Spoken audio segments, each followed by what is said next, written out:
Welcome back to the Credit Gal Show on your hometown station, AM 1220 KHTS. I'm your host, Darbe Nokes, and I am here learning so much from Arif Halaby with Total Financial Solutions. Arif, what I know that, I have been educated on and read about, that 86% of us here in America don't even know we're on track. Nobody to retire. That's right. Right? We just don't know. Incredible. So it's incredible. It's sad.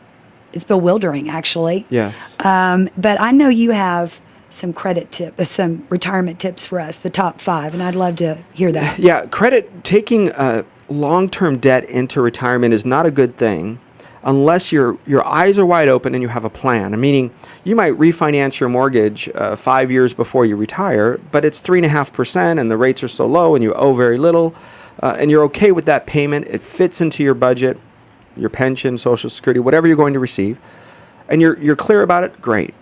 But what I don't want to see is people that go into retirement and often people will say, listen, I got to buy a car and it's a 5-year loan or something. Great. But you understand you're going to have to buy a car again in 6 or 8 years after that, and maybe again after that.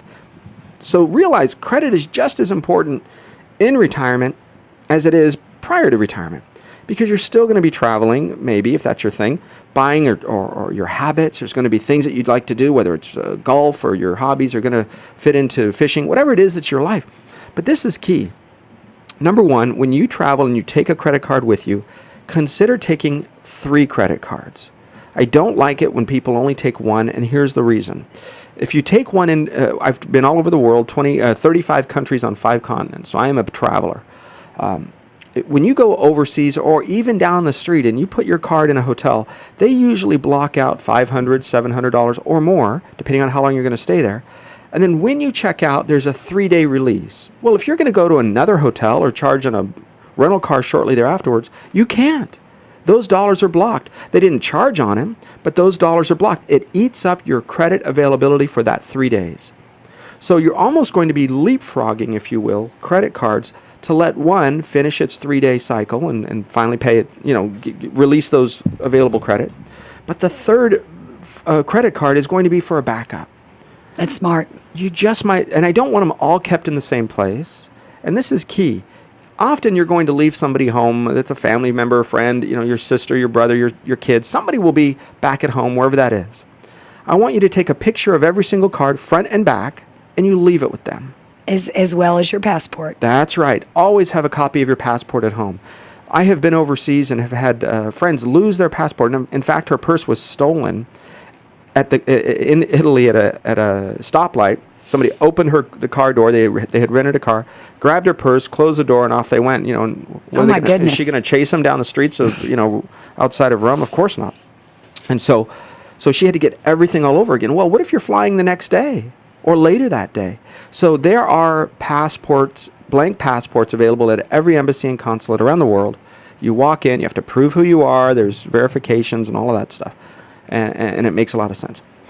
One of the things that credit cards are good for when you travel is know, in fact, if there is something called a 3% exchange. Now, I have always traveled with Capital One credit cards, and you can have 3 or 4 Capital Ones, and that's what worked for me. Mm-hmm.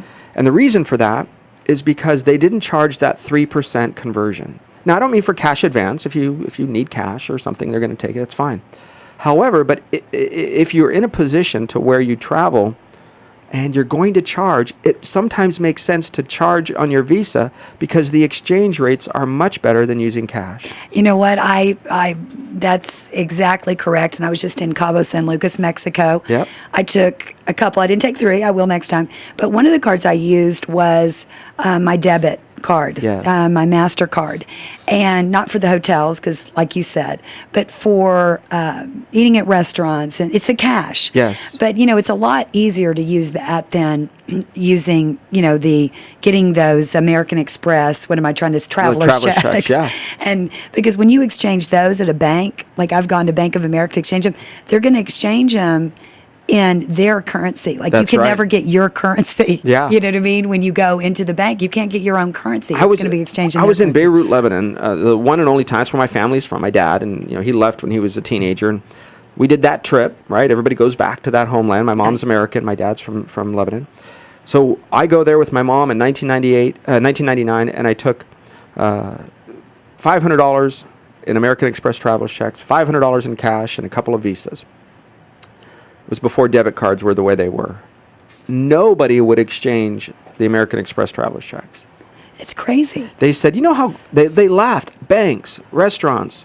And I said, why? Why wouldn't you take it? They said, these are the number one forgery.